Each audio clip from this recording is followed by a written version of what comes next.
你们好哈！今天的题目是“爱情之门已经打开”哈。那我们继续来为你捕捉恋人的讯号，请留意在不同的影片里有相同的讯息出现。好，这是今天的3张牌，给你一点时间。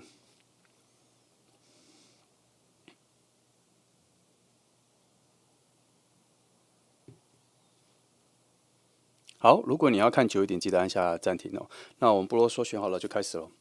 好，那我们就从选择第1号牌的朋友开始哈。今天的题目是爱情之门已经打开哈。题目其实都很相似啦哈。最终的目的就是帮你们捕捉最靠近你们的恋人的位置。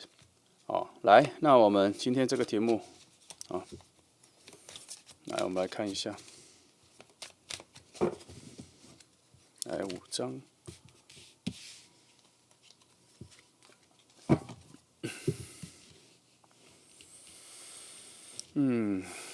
看一下，金币8的话，我先说哈，他可能在你最近在奋斗的事情上面哈，你可能去学语言，你可能上班都一样，他有一个更着重在可能是在工作的环境里面啦，工作里看一下，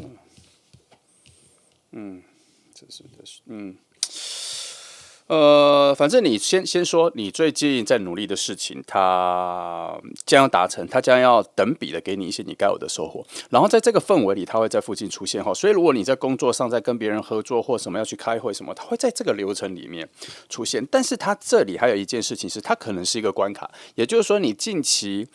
得到了这个收获，你之前的努力得到了这个收获。好，你之前有很想要在，应该是说在事业上啦，他应该就在事业上跟努力上，你在努力某件事情，然后得到了一个好的结果。这个关卡，这个阶段一结束，他就要进入与这个人相遇的那个能量范围里了，也有这一条路哈。我从这里感觉，因为月亮牌的出现，我觉得它会比较符合这一条路线啦。但我还是可以找一下那一个。先把这2张翻开哈，因为这里其实还有啦，我其实可以翻，可是我觉得这里我可以先翻一下。一个火能量重生，的确，我觉得的确是你最近的一个事情、事业的恭喜努力得到那个收获之后，得到那个结果之后，它就差不多要进来了，因为那个墙、那个负担它就结束了。那你遇到他的时候，他应该会跟你的领域啊、生活各方面是一个比较不同的人，因为他有一个升华的状态他有可能，不同领域，这个我收回，这个句子我收回。我觉得他应该会是类似你这个领域，可是他的专业度，他更擅长的东西会比你再更高一阶，或是再更宽广一些。对你来讲，他跟你的差异是，你可以跟他学习，他有很多你需要的东西，他会在这一个角度上做出了你跟他相遇的那一个桥啦。这个是有一个学习的概念在这一条路径上出现所以再次确定，它应该会是在你这个阶段结束之后，它会在某种你要找到新的方向、新的学习的目标的时候遇到。譬如你去学一个语言可能你一个级数考完了，然后你要再进阶的时候，它会在进阶的那个班级、进阶的那个领域、朋友之间或什么范围里面，才会再出现在你眼前我看一下。因为我们这一题我会比较着重在找通道啦，在哪位置60，水能量真的还蛮多的耶。也就是说，其实是有一个爱情的能量正在准备中，准备要来迎接那近期如果你有一些老朋友、老同学的邀约，尽量去因为那个方向好像会介绍你去一个新领域的探索，那个新恋情真的还蛮接近那个新领域的方向的角度会出现那身心灵课程也可以，因为它这边有一个心灵、灵魂上的茁壮的讯息也有好，你大概听懂了就是在你准备在往一个新的进阶的路径上的时候，它在那个路径上，或是经过那个路径到达的那个空间里面会出现。好，这边有一个小小的注意就是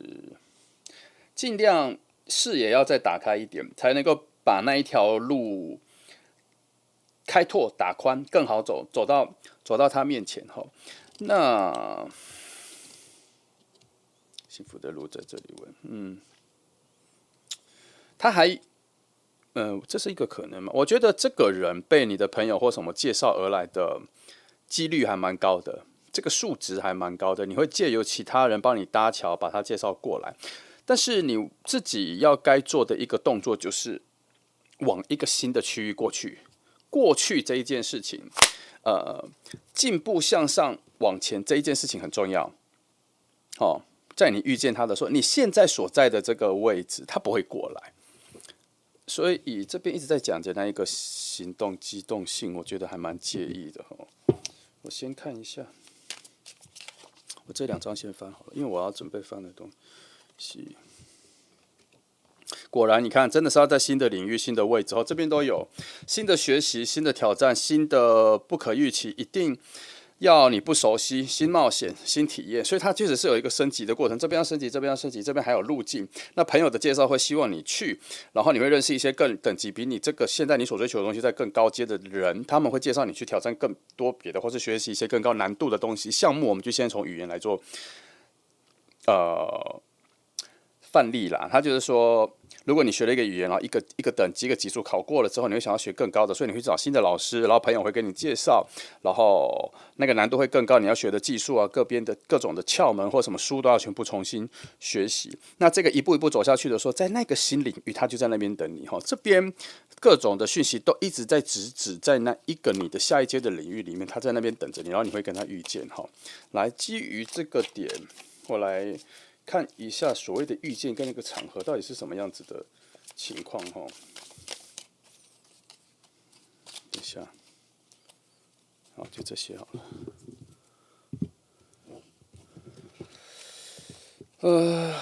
真的是朋友认识好，这里其实都讲了。那你们会介绍会去那个领域，然后你会在里面找到新的生命力，然后会有一些跟你一起学习的同伴，帮助你的同伴。如果是也许也是在工作上的一个升级，都会找到会有新的伙伴你本身的特质各方面都会往上冲，然后你个人的魅力各方面就会展现出来。然后展现出来之后，有人心里会有一个新的 idea， 说觉得你应该可以跟这个人认识，所以你们就会相遇，应该会介绍了这一个桥梁。那基本上唯一的条件就是你现在的等级跟你自己的个人的进步各方面还不到那个位置，所以你们的视野跟能量其实是还没有对齐到的所以如果1号牌的朋友，你现在正在努力什么事情，你要去升级或什么，想要去尽可能的去发挥，尽可能专注在这一件事情这个就是把你打通往跟他遇见的路径上面啦因为你们现在2个人的空间上是还没有做连接的，而这个连接必须要靠你自己努力来，我们看这里3张牌，我看一下这3张牌给的一些讯息今天这组会讲的比较快啦，比较短简洁那我看一下笔记上怎么说来，对于这个新的转变来说的话，他这边有说提醒，这一段时间除了你自己个人的精神各方面的升级之外，还有一个是你要去检视一下你的情绪，你的情绪的表达。如果你的情绪表达本来是比较起伏的话，要让它稳定一点。如果你本来就很稳定的话，请你审视一下，为什么你对很多东西的感触变少，悸动变少，都是一样的很激动、很平静，都是需要再去审视的。这个阶段对于审视你的情绪是很重要的，它可能会影响你内化你认知到你在这个社会上你的一个生命力跟你的活力在哪。起伏太大，有的时候也是流失掉一种对自我的认识啦，因为你太寄托于太多的情绪，然后找不到那个平静的自己。也许你在平静的自己的时候，才会比较听得到自己的声音。这个课题虽然跟这个爱情没有关系，可是他这边提醒出来，我就要跟你讲那另外一点是，过度平静的心情也会让你变得很冷感、很无感。爱情来的时候，你的魅力就会无法顺利的展现出去那再来这个位置可能就比较难，仔细看一下这里，好，这一个学习的路径上，就像我跟你讲的，这个学习的路径上，给予和接受这两件事是非常重要的。你要有所付出，那你也有所接受自己的进步的太慢，或者接受自己的失败。也许这一个你的挑战的成绩不如你的理想，但是你还是可以接受这一个失败，让自己再更加的进步，付出自己的体力，付出自己的时间。哈，看来，等一下，看来这个后面我等一下再讲，因为还有一章。好，这里个。这个位置讲的是说，当你比较气馁，或是在这两个挑战在自我提升的时候，你会发现你可能没了自己，或是找不到自己的动力的时候，你记得哈，你要告诉自己说，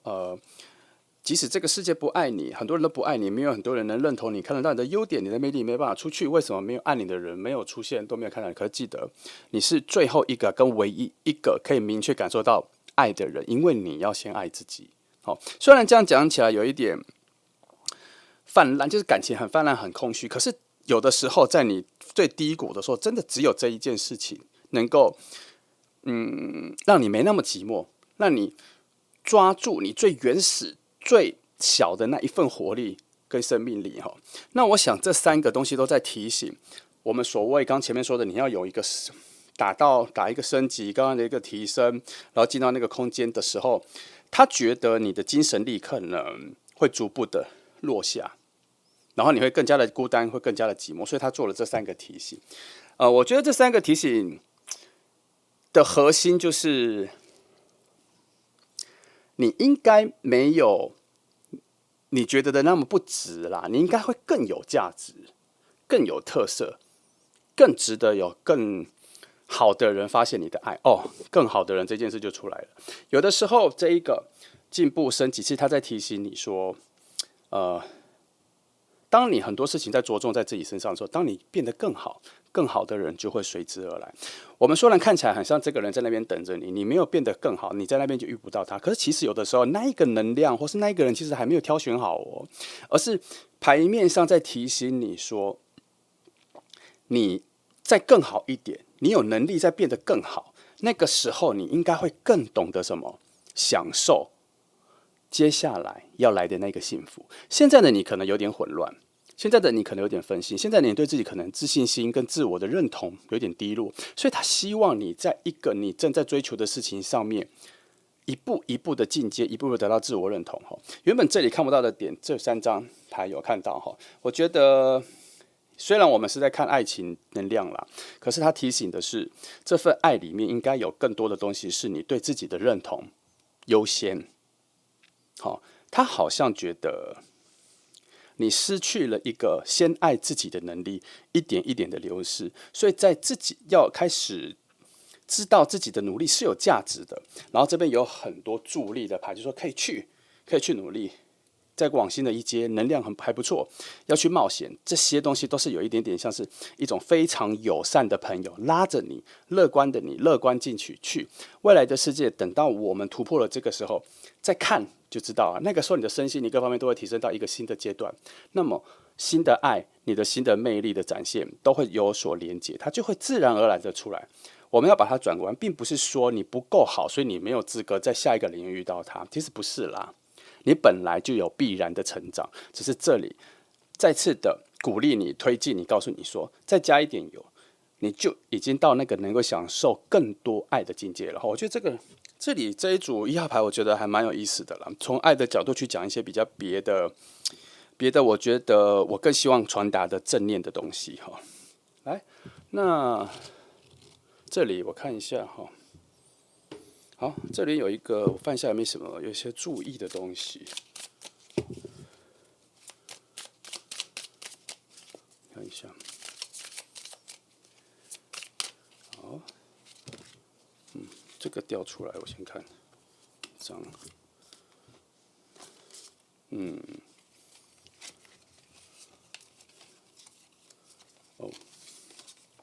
这个努力的路径上会有很多小麻烦哈，但是都很小，你都可以突破，然后你会得到很多心灵的新的充分，然后那在阅读上应该会得到蛮多的智慧跟帮助的哈，能让你再更加的突飞猛进。这边只是觉得说有一些杂念会出来，影响不大。这里的牌都小小的，都没很多，没有特别需要警惕的。记得就是，不要太被自我的怀疑所干扰啦。因为这边有很多杂讯杂质在耳边的一些嗡嗡的声音我觉得他在提醒你说，不要太被自我的怀疑所干扰，然后它会降低很多你的魅力你的本来就应该自然而然发生的魅力。来，好，来帮你捕捉一下那一个人的性格大概是怎样他应该就在那里等你了啦虽然我们一直说提升，好像说你没资格走，没有啦。它自然而然的，你现在做一个加速的提升，其实是时间缩短了，你本来就会慢慢提升到那里，就时间的问题那它现在应该是离你最近的距离，所以我们赶快过去那边跟他见面来，好，这里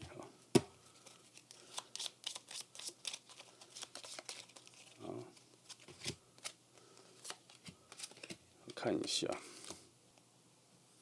好，他这一个人我跟你说，他这个人其实是非常有活力的，而且他的内在灵性直觉非常强的，所以他应该在第一次见面的时候就可以洞悉你内心有很多的一些阴暗面或什么，他可能会比你以为的更了解你内心的思维跟你的，我觉得他跟你内在的直觉联系还蛮多的，所以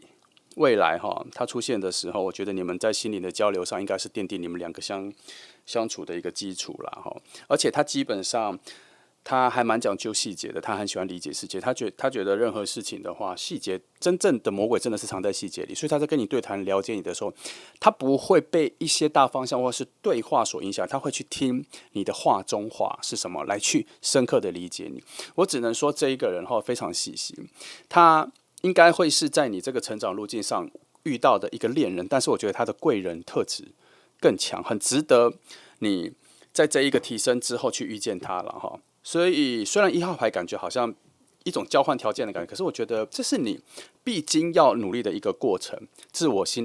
方面、身心理各方面的其中一个成长如果你选择1号牌的朋友，如果你真的现在有在努力一件事情，都要加倍努力因为那个好的能量真的就在后面尤其爱情能量已经在后面了来，我们来看3张动物灵牌给的讯息跟提醒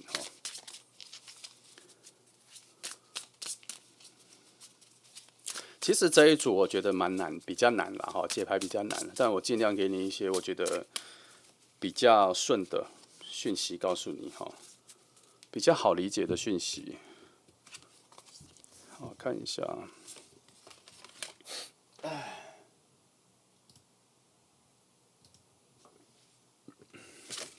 一张一张来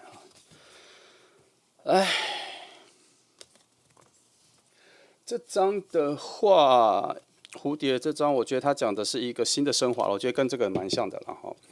就是你必须要做出改变，然后这条升华的路径还蛮远的，理想要再放高一点因为其实你到得了。他在讲说你到得了你所希望、所向往的未来更好的自己，只是现在你离那个你的向往有点太远，所以你觉得很崎岖、很难走。可是这边告诉你说，它是充满希望的，是能够去的可是它需要爬升的楼梯是比较长、比较陡，但是是受祝福的，所以你可以持续的保持耐心的慢慢走，没有叫你加快，优雅的跟蝴蝶一样慢慢的飘去，慢慢的走过去就好了。哇，这边有瓜牛牌也出来其实这2张牌和底下都是一样的讯息，就是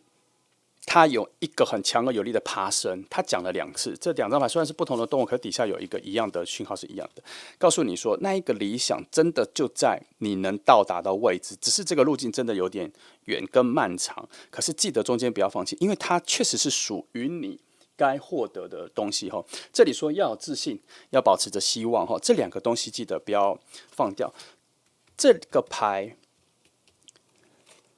跟这里讲了一样的事情我刚前面是不是有说这个也有讲勇气啊然后这里也有说要有怀抱的希望、怀抱的爱去充满着对外来的向往啊。其实你看2种不同的牌都讲一样的事情，所以这个就是重叠的讯息，你要注意好，再来这里的话，哇，我跟你说，这3张牌牌面上是这个，可是他们3个是属于同一个系统的。就是说在动物灵牌这一个系统只会他们就是说有满满的关键字，然后刚好那一个关键字就只出现在这3张牌，然后这3张牌都出现了。那他讲什么？就是讲一样的东西啊。那一个进化，那一个升华，那一个扬升，属于你的扬升已经摆在眼前，而且你必然要扬升，你必然要进化，要进步，这是必定的过程。只是在这个过程，你可能现在是在最低一点这样往上爬，可是不要因为它遥远就觉得自己看不到那个尽头。这里讲的就是这个。他告诉你说，那个尽头本来就是属于你的，那个终点有一份礼物，你该有的成就本来就是属于你的，只是节奏慢，要慢慢的走去，要安心的走去，要有耐心的走去。我觉得更好的助力是你要怀抱着爱的希望往前走，好吗？我觉得这个张大白讲的很好啊，就是希望啊，要有希望，要保持信心，期待你的蜕变啦。这里有重复的讯息，希望他都已经重复了，你要挂心，你要在意，好吗？不要失去这一份能量。好，那这就是1号牌的朋友。虽然后面讲到跟你的爱情可能有点没关系，但是这一份进化扬升，对这份爱情的路径是很有帮助的。还有，对于你出现在他面前的时候，你是什么品质，也是很重要的，也是很有帮助的。好，真的这就是1号牌的朋友哦。那就这样，记得重复的讯息哦。那谢谢你来听，祝福你哦。好，接下来是选择2号牌的朋友哈。今天的题目是迷雾后面你们即将相遇哈。来，我们一样哈，题目都差不多，但是我们的重点都是要捕捉未来恋人的讯息了哈。记得重复出现的讯息的重要性哈，你要在意它哈。来，5张，好。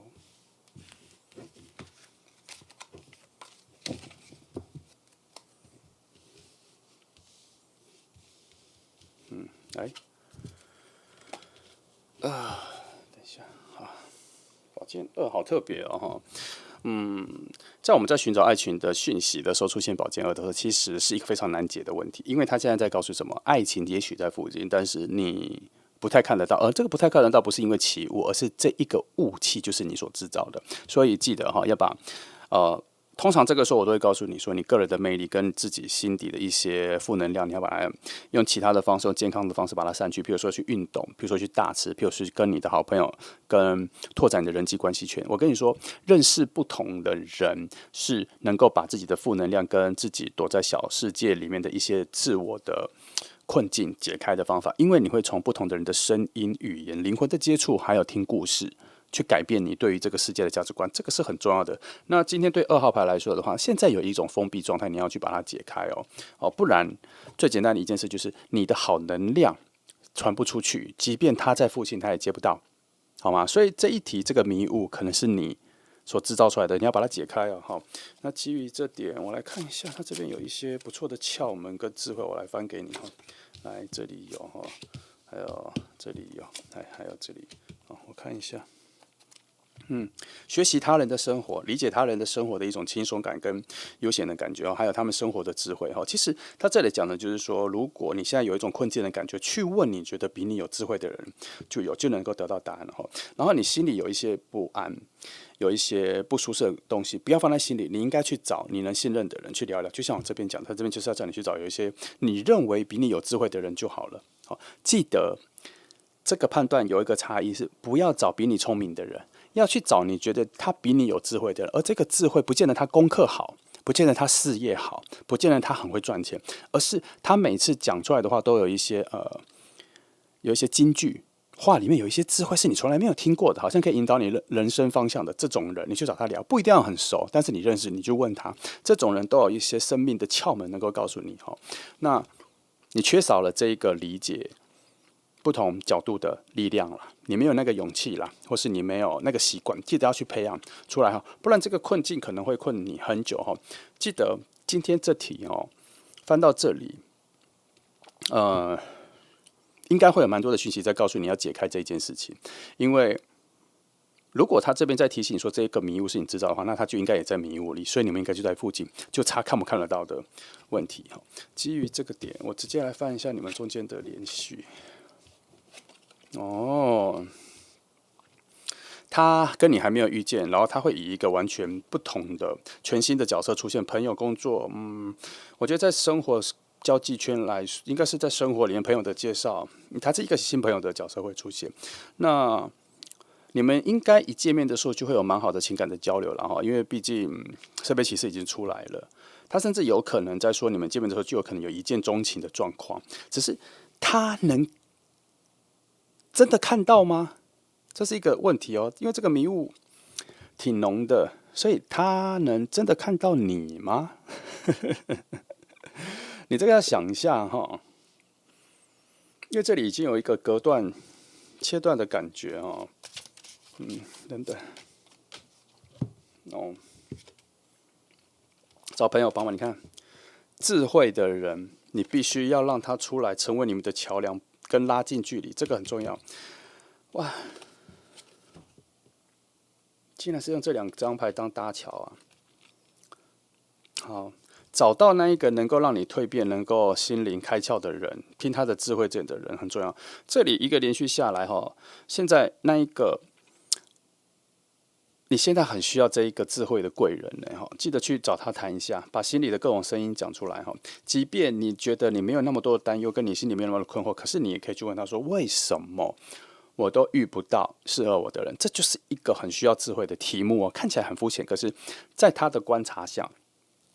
也许他能洞见的东西比在塔罗牌里面翻出来的资讯更多哈，所以我会尽可能在这边看到能够给你的建议。2号牌的朋友都告诉你哦，你现在很需要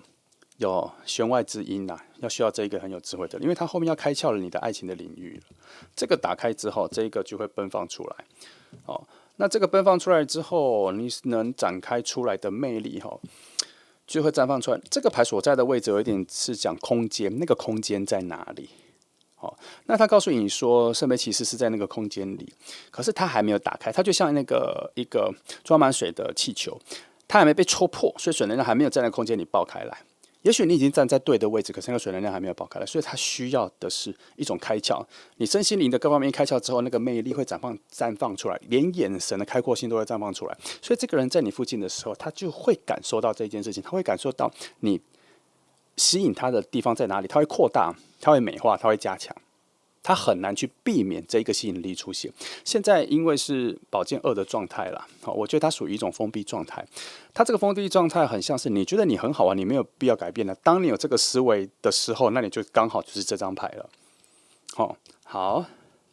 再看一下这个。哦，的确是。好，要有一个改变。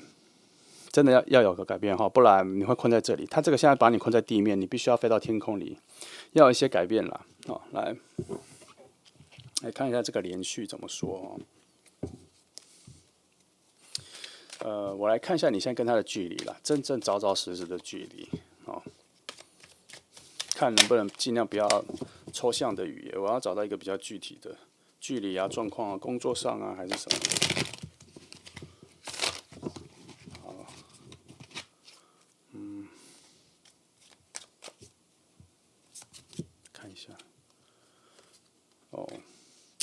现在2个人还没有什么很强的连接点，看来工作上遇到的机会蛮高的哈。工作的介绍，工作上面的朋友的介绍，工作的同伴去的邀约的时候跟着去的叫工作哈。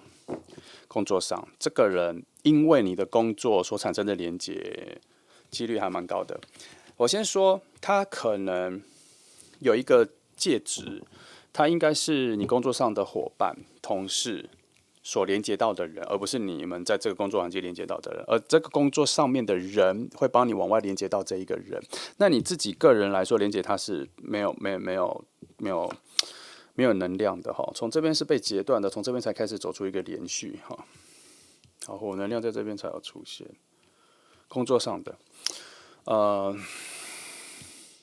看来那一个有智慧的人，可能也是在工作环境里面才会有的耶。这个我翻一下。对于这个有智慧的人的讯息，我用3张来看一下他给的指引。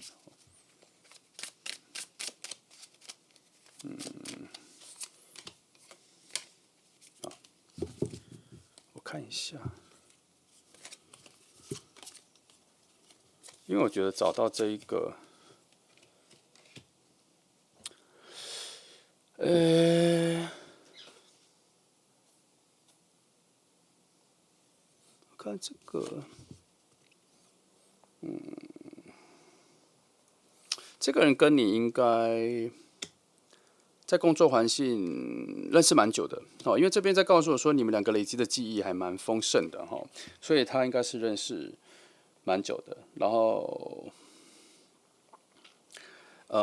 他在你们的朋友圈里面，除了很有智慧之外，他应该还算很聪明，然后很会赚钱，好，投资理财各方面的能力也都还蛮好的哈。那再来这里的话，他的确是能够讲出一些金玉良言啦。很多人会去找他，他在你们朋友圈里面，很多人会问他感情的问题。他是里面年纪比较大的，像前辈一样嘛，学长学姐这种前辈的讯息嘛，他是这样子的吗？这个点好像值得翻一下。我想一下哦，好吧，我用这个翻。他的角色，因为有的时候有这些特质的人，他不一定是学长或是前辈，他可能也许是晚辈或者年纪比较小，可他就是很能够洞悉这种直觉哈。来，再帮你翻一下。哦，没有，他各方面可能年纪跟他的职位各方面都比你再高一些哈。记得这些特性哈，记得这些特性哈。看一下身边那个人，这个人还蛮重要，因为他对于带你去见他，成为一个连接，还有你的内心的一些扬升哈，开窍还蛮重要的。好，我看一下，好，这些看起来是你的问题哈。那他在工作环境里会出现，他还在蛮远的地方，他还在附近，他还没有进来啦。所以看来这一题，今天这个爱情之门的门是这一个智慧的人帮你做一些身心灵上面的提升，跟一些你内心有些黑暗面跟不开心的事情的解惑之后，你的人内在的心理各方面才会开阔，开阔起来之后，看来你的视野哈才能够让你们两个互相对齐，互相看到彼此。再来，还是需要这一个人帮你们搭桥啦。但是我这边怀疑一点，就是这一个人跟搭桥的人是同一个人吗？我自己觉得好像不是同一个人，但是都是在同一个朋友圈、工作圈里面的同事都有。好，那大概机会是这样。好，来，我们来帮你看一下这个人的性格方面哈。接下来我要看的不是这个智慧的，我现在看的是那个未来要跟你爱情之门打开，后面要迎接的那一个人哈。你的新恋人的一些资讯哈，大致上看一下。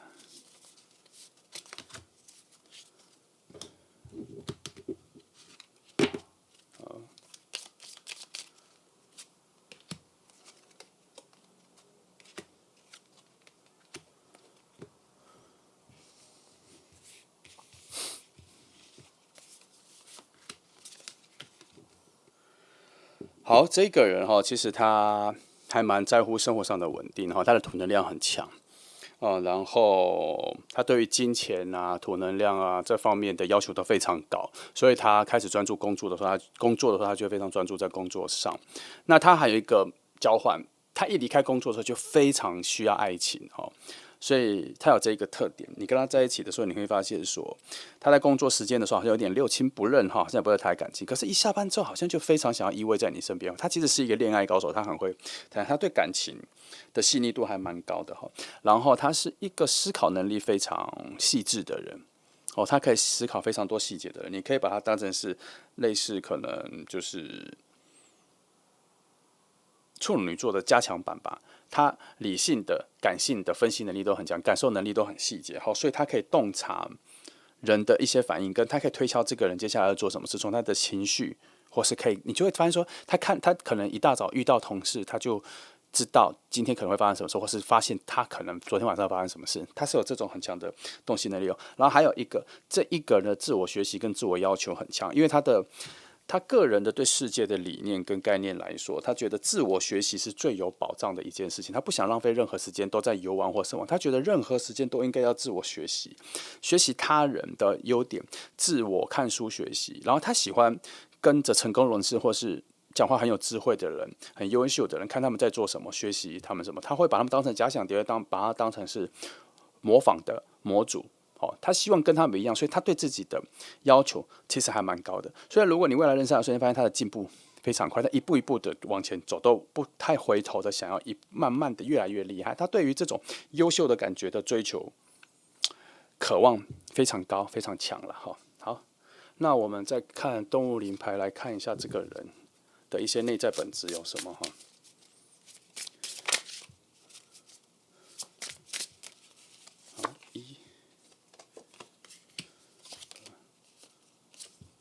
这一张3，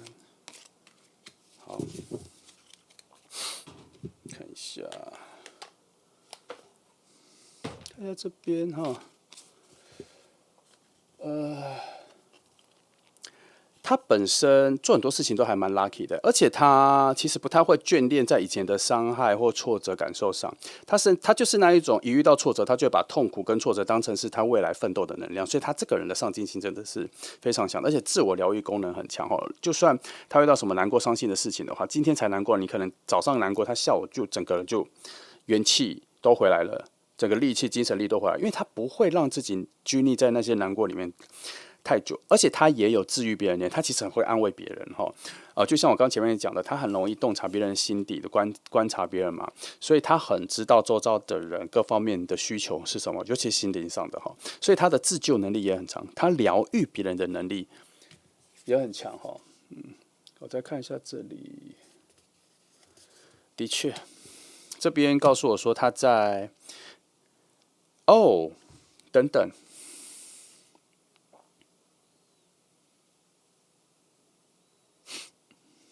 这里有一个小讯息岔出来的，我等一下再说，我先讲一下哈。他这个人其实也是很多人的，可以讲灵魂导师，他有很多能够启发别人的智慧，这张有凸显出来哈。所以他旁边他人缘应该蛮好的，很多人会看着他做什么事情跟随他，他很像是一个团队里面的一个领导或是一个方向。他也许不太会去指挥别人，可是大家对他的信任感很强，好像他做的决定都是深思熟虑的，他是一个让人信任的人哈。那等一下几道回来讲这个哈。再来，他其实这个人外在各方面其实充满魅力的，那再加上他肯定是一个暖男。这个暖男我先凑一下，我觉得我要讲的是说，他其实是一个很会保护别人的人，所以他用的方法是暖男的嘛。可是这里感觉上是在更犀利的方法，我觉得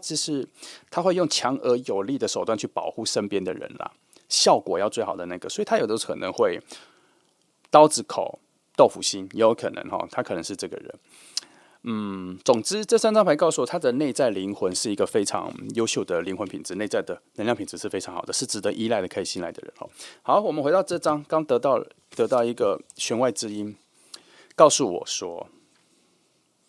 我不知道几率多少，但是突然有这个声音哈，他可能会推翻我们今天讲的这全部。这边讲说，你要找的那一个让你开启智慧的那一个人，可能就是他可能就是他，所以搭桥的是另外一个人，然后会把他带来，然后你灵魂各方面都会提升，所以他这个先后顺序可能会改变，他可能不需要等到你灵魂提升之后才会见到他，而是这个桥搭来之后，他会成为一种你的灵魂导师的贵人的状态出现在你面前，然后你的能量才会有所结合，才有可能两个人的感情会往上走。所以讲到后面跟前面的路线不一样，表示他可能是有2条支线哈，你可以期待一下，因为它这个可能性被扩张了这个是蛮有趣的啦。基本上有的时候我们今天选了一张牌，它可能会找到2条路径，这一组就有2条路径。那通常如果没有特别去强调有另外一条路径的话，我就不会帮你们再翻，因为我可能会留在别的题目这样。那一般来说，如果一张牌里面要找到1-2条路径，其实都是可以的啦，只是看他有没有就突然这么强有力的需要我讲出来。那今天2号牌就有所以无论如何，2号牌的朋友遇到那一个有智慧的人都至关重要。帮你开门，还是他就是拿着钥匙的那一个门，还是他就是那一扇门，还是他就是在那个门后面，不知道那个有智慧的人。可是这一组找到那一个能够让你身心灵开窍的那个智慧的人非常重要2号牌的朋友你要注意一下那记得我最前面讲的是，你可以主动找到他。那个人是你心里觉得比起一般的朋友跟其他朋友来说，他是最有智慧的人。跟你熟不熟识他不重要，因为他也有可能是你熟识的人里面，因为这一次的对谈之后进阶成爱情产生爱情的元素也有可能哦。好，因为这一组的爱情元素扎得非常丰厚，因为它是圣杯骑士，它是一个绝对浪漫的爱情牌，做了一个垫底，做了一个机会，所以都有可能。可是这一组这份爱情要连接到的是一个有智慧之心出现的时候，记得这个哈。好，那就是2号牌的朋友哈，你注意一下重复的讯息哈。好，谢谢你来听哦，祝福你。好，接下来我们来看选择3号牌的朋友哈。今天的题目是迷雾后面你们将相遇哈。我们来看一下今天给的重复讯息跟趋势讯息，没听过讯息是什么哈？好，我们一样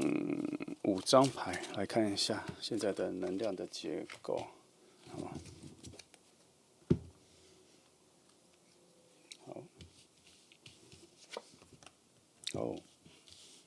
位置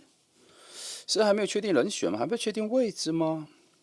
这张牌在一个我们需要确定它的预见整个情况已经到圆满的状况的时候，它给了一个位置跟没有答案的话，看来我都会觉得你们在附近游移，然后没有好的桥梁跟线出来。我先把这里都翻开来看好了。有啊，都已经出现圣杯。被拉走了。就是说有外物，可能是你有外物，他有外物，你们2个人可能在某一些特别的场合，基本上你们需要相遇了。那个事件已经要出来了，可是你们2个好像被拉了。就是说，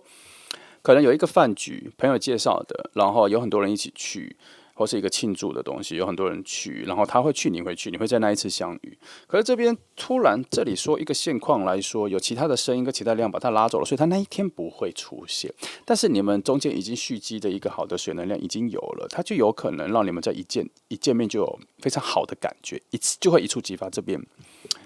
只是这个一触即发的感觉被这2盘牌包围，我觉得它可能要会有新的变数。没关系，这是我们首先看到的讯息，我们再看后面的发展哦。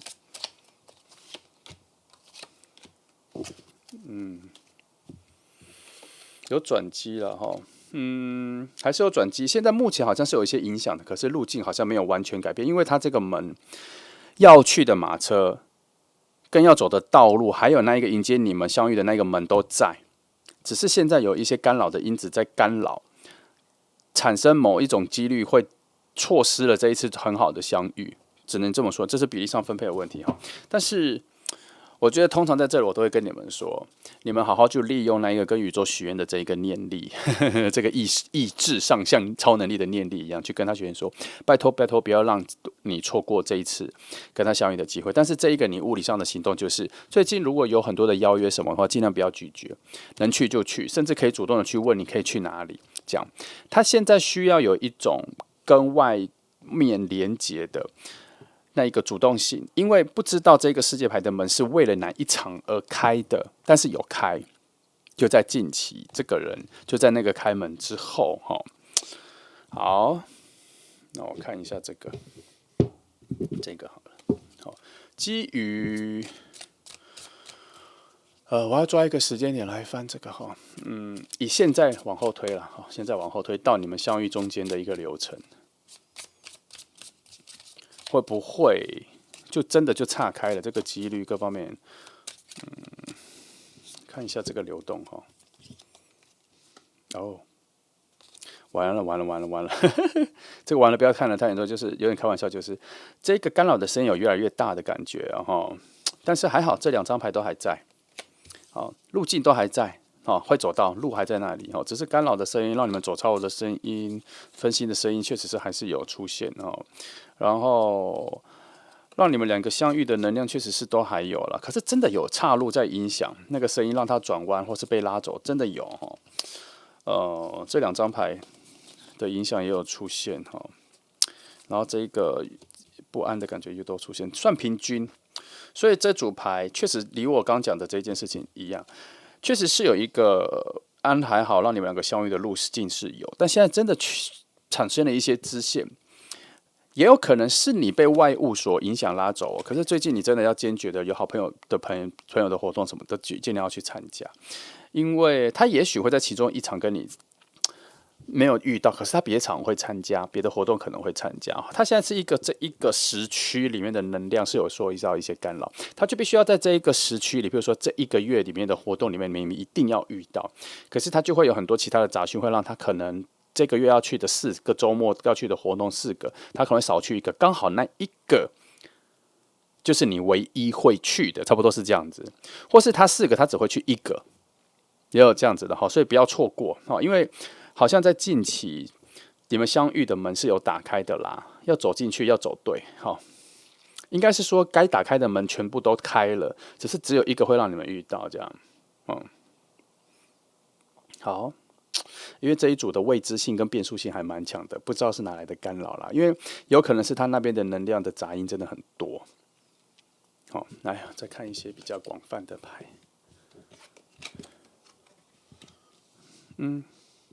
至少这2张牌都是非常正向的，即便一些能量比较低的也是属于正向的，是看好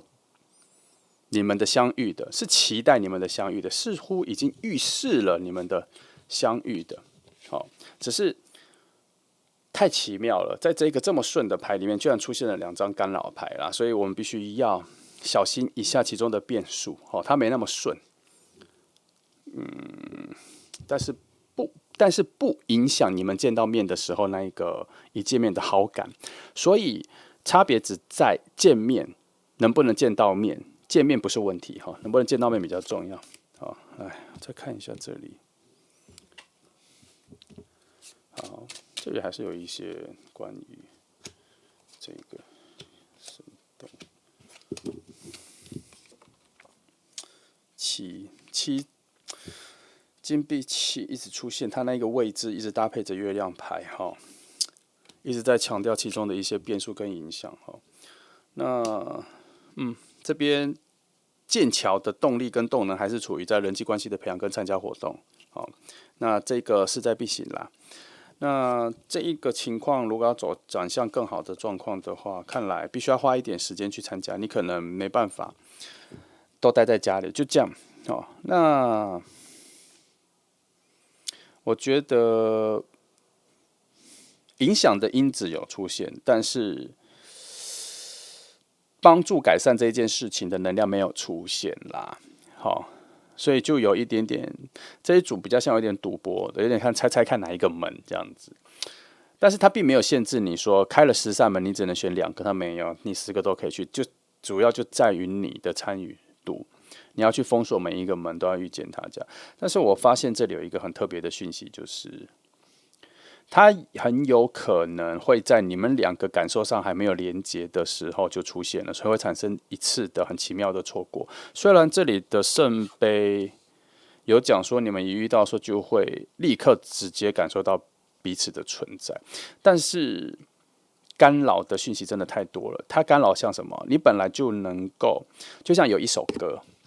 你每次听前奏你就知道是哪一首歌，这个就是你们2个遇见的时候那个能量连接的强度。可是今天那一首歌出来的时候，可是旁边有工地的声音，你就听不到这首歌了。但是这歌在吗？这歌在，那你听得到吗？听不太到。你听前奏就知道的歌，可是你这次去听不到啦。它这里我今天讲的干扰的声音大概就是这样子。好，所以我是有点担心，即便它顺在你面前出现，可是因为很多旁边干扰的声音，包括什么其他人的互动，也许去参加一个活动，不是在同一桌，是一个活动，你一直被旁边的人拉到这里聊天，在这里聊天，一直聊天，一直跟他错开，那一次你就会遇不到他，差不多是这样子，干扰的声音、干扰的能量，差不多是这样哈。但是我还是蛮相信世界牌这张牌所带来的能量，他认为这个门已经打开了，没有理由不相遇。再加上更远的遥望的是金币10，他在告诉你说这个结局是美满的哦，你在担心什么？是这样子，而且底下照着这一条路径的是太阳牌，表示这一条路径是好走的，是会走到的。即便再多的干扰，就不用太担心了哈。所以总结起来就是，你们会相遇，会一遇到就会非常明确，感受上就会非常明确，就会知道是这个人。好，来帮你看一下他现在在哪，在干嘛？好像不能用这个哈，我用这个好了。他现在的状况了，这个好像没看。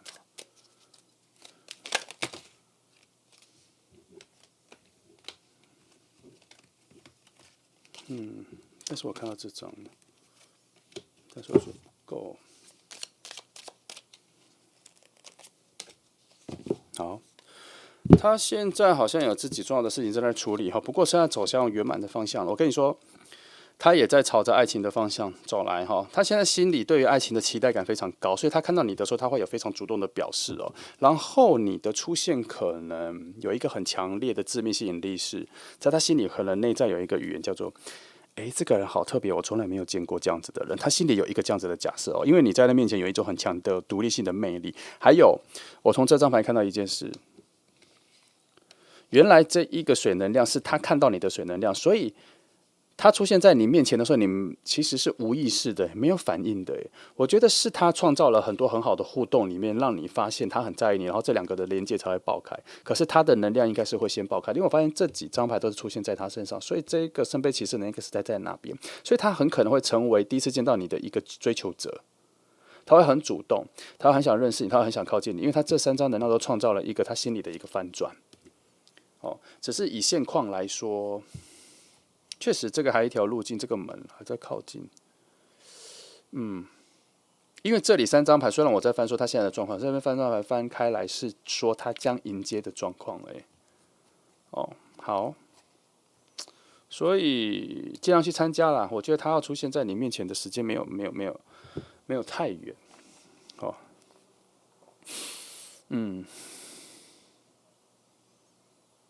朋友圈，这里的绰号，这里还有一段距离，但是这里也是你跟他还有一段距离，但是路径上是没有太多。在这里一直在提醒一件事，你们两个遇到的时候有一种心理上很强烈的翻转了。我一直觉得是你们两个同步的，可是这边看起来好像这是属于他的。然后你渐渐有可能，我觉得你遇到他之后，你比较后知后觉，你知道吗？你发现他的好也比他慢很多。他在遇到你的时候，他就非常明确知道说这个是我喜欢的人，所以你的一举一动各方面都很吸引他。看一下小珍，好，大致上是这样哈。来，我帮你翻一下他的个性上面的东西哈。好，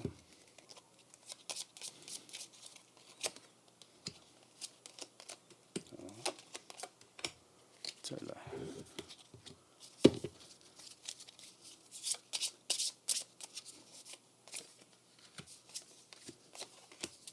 好，看一下。好，他这个人其实他很会观察人，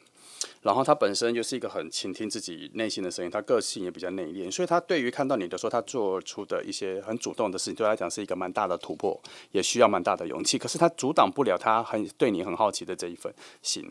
那他内在因为直觉很强，观察力很强，所以他一开始看到你的各方面表达，他就知道你就是他喜欢的人。这里很多都有，然后你们的遇见的时候，对他来讲是有一个很强烈的致命吸引力，而且在他的个性本质上，他其实很容易看到人最根本的样子，所以你在他面前包装的很多你想要带给别人的样子都没办法骗过他的眼睛，他能看到的是你最真实本质上的那一份好，所以你不用太担心说你的好的那一面他没有发现，其实他很早就会发现了然后他很快就会从很多细节里看到你很多很好的东西，甚至你都不知道你哪里好在哪里吸引到他这是他性格上的特点啦。来，我们再来看一下这里，再看一下他其他的特质这里，这里，来，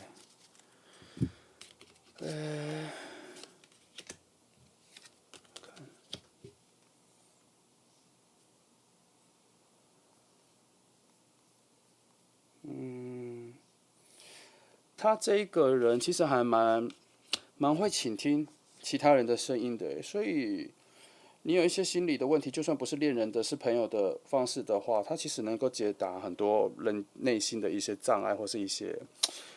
情绪上或是思考上过不去的事情。我觉得他是一个很强的疗愈别人、解决别人思考上、思想上问题的一个很好的人。所以基于他很在乎人的本质，也很容易洞悉他人的本质。这里有讲，所以他确实能够找出很多人自己内心的盲点了哈。然后他对于世界的理想是，如果能帮助到人，让他好1分，好0.1进步0.1，他都愿意帮忙，他都愿意付出他的能力跟给予一些建言。然后很多人跟他聊天的时候，都有一种被净化的感觉，好像很多的问题被他解决了，然后好像内在重新洗盘。他的超能力就在这里，他可以帮别人排列组合自己内在的优缺点，他可以把情绪的东西用一种分类的方式帮你找到问题。所以他基本上他很适合当一些諮商师这些的。他即便不当，他有很强的这个特质，或是当神职人员、神父啊什么的这些，他是很适合这个，因为他洞悉人内在灵魂的层次的能力非常强。来，最后我们来看动物灵卡，给你3个建议啦。这个3张我就不分析它了。这3张我就来都给你建议。3张，